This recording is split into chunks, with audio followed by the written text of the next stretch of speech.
kuya. What is your name? Lee Gaite po, farm manager. Dito po, okay. So ito pong Rojas Grow Out and Catfish Hatchery, ilang taon na po kayo nandito sa Rojas? 1 year na po ito this month. Okay, so anong first step kuya? Dalhin niyo ako doon. Ito yung hatching bed. Okay. So, kasama.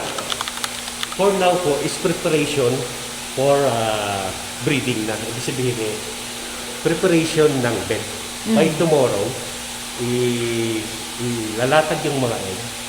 24 hours by Sunday, isa na siya. Ang dami din. Yes. Ang dami nila. Ito po yung laboratory. Dito po ginagawa yung pag-mix ng egg at conditioning ng breeder. Ito po Okay. yung breeder.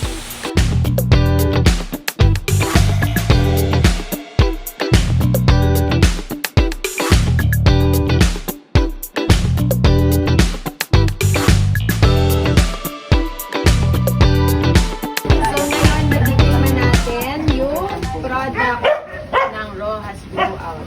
Ito, sinigang, pinatan, at lumpia. Let's go. Kain. Tikman natin. Kuya Lee, samahan mo kami. Thank you. Thank you for pag-prepare. Thank you.